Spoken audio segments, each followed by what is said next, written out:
안녕하세요. 하이닥이 간다 아나운서 김정은입니다. 이번 영상에서도 역시 상계백병원 원종철 교수님과 함께 당뇨병에 대해서 알아볼 텐데요. 이 편 영상에서는 당뇨병성 신경병증에 대해서 살펴봅니다. 교수님 안녕하세요. 네, 안녕하세요. 네, 안녕하세요. 상계백병원 내분비내과 원종철입니다. 네, 교수님 1편에서는 연속 혈당 측정기에 대해서 살펴봤는데요. 2편의 주제는 당뇨병성 신경병증입니다. 당뇨병성 신경병증이란 어떤 질환이고 이 질환이 나타나는 이유와 또 관련 증상은 어떤 게 있는지 좀 말씀해 주시죠. 예, 이제 당뇨병이 생기면 이제 체내 혈당이 높아지게 되죠. 그리고 네. 이제 우리 몸의 많은 조직과 기관이 이제 변성이 됩니다. 특히 미세한 혈관, 그리고 우리 몸의 곳곳에 퍼지는 신경에도 결국 이제 손상이 생기게 됩니다. 이 당뇨병 신경병증은 이제 당뇨병 합병증 중에서도 가장 흔하고요. 또 가장 먼저 이렇게 발생하는 합병증입니다. 네. 특히 이제 기다란 신경일수록 이제 다리에서 이제 쭉 내려오는 신경들이 길겠죠. 네네. 그런 신경들의 끝부분부터 이런 신경세포가 쉽게 말하면 이제 죽게 되는 거죠. 그래서 이제 발끝에서부터 감각의 변화가 차츰차츰 발생하게 됩니다. 처음에는 되게 이제 자극에 대해서 오히려 과민하게 돼요. 그래서 자극이 없는, 뭐 그냥 가만히 있어도 발끝이 막 저리다고 하고 쑤시다고 하고 뭔가 묻어 있다고 하기도 하고요. 네. 뭐 돌을 밟는 것 같다, 뭐가 달라붙어 있는 것 같다, 이런 증상들을 많이 이야기를 하세요. 근데 주로 이제 이런 증상들이 양쪽 발끝에서부터 점차 위로 이제 올라오고요. 네. 특히 이제 밤에 이런 증상들이 더 심해집니다. 그래서 이제 잠을 잘 못 주무신다고 해요.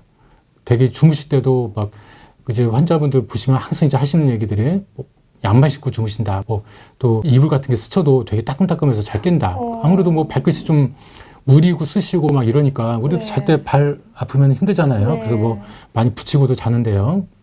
근데 아무튼 그런 증상들이 생깁니다. 근데 이제 이런 과민한 반응이 어느 정도 있다가 더 진행을 하게 되면 아예 신경세포가 죽게 돼요. 네. 신경세포가 죽게 되면 이제 감각이 없어지게 되는 거죠.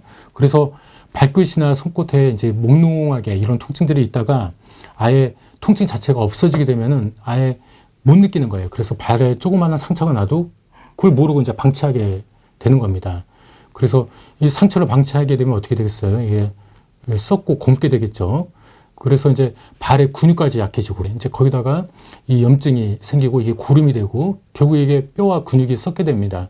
결국에는 폐혈증까지 이제 발생하게 되고요. 결국에 이 썩은 발 때문에 그 생명이 위험하니까 결국에 발을 잘라낼 수밖에 없게 돼요. 네. 한 번 생기면 이렇게 굉장히 치료하기도 굉장히 어려워지는 이런 합병증이 생길 수가 있습니다. 이게 이제 당뇨병 신경병증입니다. 처음 이제 시작은 작게 시작하지만 굉장히 다리를 잘라낸다든지 생명이 위험할 수도 있어요. 이런 당뇨병 신경병증은 이제 우리가 아는 이제 이런 제가 말씀드린 가장 흔한 이런 말초 신경병증만 있는 게 아니라 그 외에도 우리 몸에 신경이 있는 곳은 다 이런 증상들이 네. 발생할 수가 있어요. 네. 이제 당뇨병을 오래 앓거나 이제 조절이 안 되시는 분들이 간혹 아침에 딱 출근하려고 하는데 다리가 마비됐다고 이제 막 축 처지게 되고 막 손이 갑자기 마비가 되고 뭐 이런 것도 이제 당뇨병 신경병증이고요. 어떤 분은 눈이 마비가 돼요. 그래서 사시가 생겨서 결국에 막 여기저기 헤매다가 결국 이제 그 당뇨병 치료를 위해서 오시는 분도 있습니다. 또 이제 위장관 신경세포가 손상이 되면 위가 마비가 돼서 소화가 안 됩니다. 그러니까 이제 위가 그 음식물을 섭취하면 이제 위에서부터 소장까지 차례차례 내려가야 하잖아요. 그래야 상쾌하죠. 내시경을 해보면 금식을 했는데도 그냥 남아있어요. 그러니까 지속적으로 속도 안 좋고 뭐 사는 것 같지 않겠죠. 그리고 이제 설사를 하는 경우도 있습니다.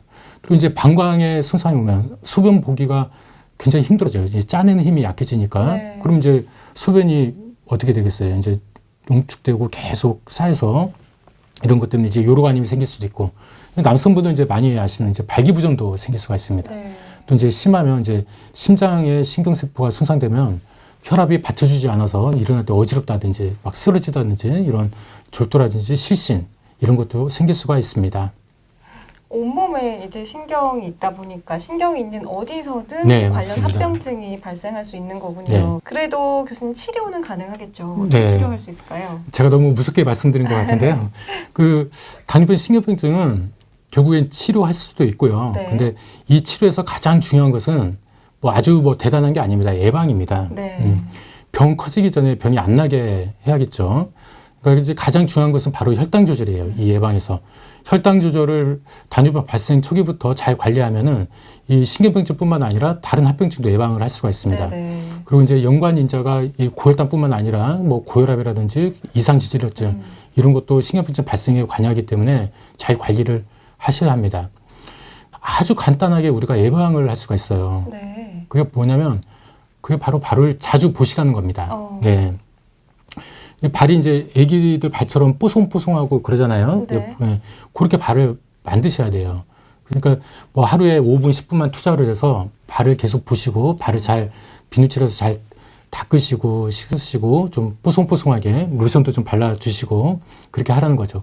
결국 이제 발에 상처가 있는지를 보시고 네. 상처가 있으면 뭐 괜히 호기심에 바늘이나 이쑤시개로 이렇게 찌르거나 그렇게 하지 마시고요. 네네. 이 적절하게 소독을 하시든지 좀 상처가 심상치 않으면은 바로 병원에 가셔야 합니다. 네. 이 발에 심하게 고름이 차서 큰 수술을 하는 경우들이 대부분 있는데요. 이제 그런 경우 보면은 제일 처음에는 굉장히 아주 간단한 상처예요. 근데 감각이 떨어지니까 그게 모르고 있으니까 계속 곪고 그러다가 집에서 그걸 잘못 처리를 합니다. 되게는 뭐 뜯는다든지 뭐 찌른다든지 네. 그렇게 해서 또 염증이 생기고 그래서 그런 환자들 볼 때마다 상당히 이제 안타깝게 생각이 드는데요. 그래서 이 당뇨병 신경변증 그리고 당뇨 족부 궤양 하지절단 예방하기 위해서는 다른 게 아니라 발에 대한 관심이 필요합니다. 좀 발이 푹신하게 뭐 까창이라든지 이런 것을 쓰시는 게 좋고요.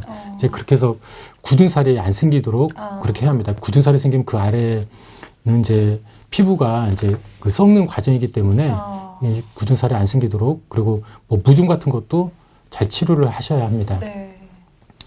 이제 이건 이제 예방에 관한 거고요. 이제 네. 결국 이제 그런 병원에 오셔서 신경병증이 진단이 되면은 그 약물 치료를 같이 합니다. 네. 그래서 이제 아프고 그러시기 때문에 그런 불편감을 줄이기 위해서 한 경련제나 이제 한 우울제로 쓰여지는 약들이 이런 신경병증에도 같이 쓰여지도록 이미 이제 많은 연구가 되어 있습니다. 네. 또 이제 이런 신경세포가 손상되는 것을 막기 위해서 항산화제로서 이제 알파 지방산이라든지 이제 리노린산이라는 이런 제가 이제 쉽게 환자분들께 신경 비타민이라고 하는데요. 이런 약물도 같이 처방을 합니다. 그래서 이제 꼭 기억하실 것은 발이 이상하다면 꼭 전문 진료를 받으시고요. 발을 자주 보시라는 겁니다. 네, 그렇군요.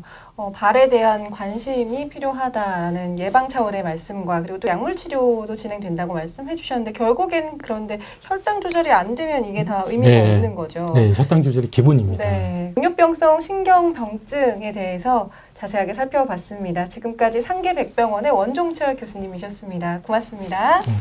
감사합니다.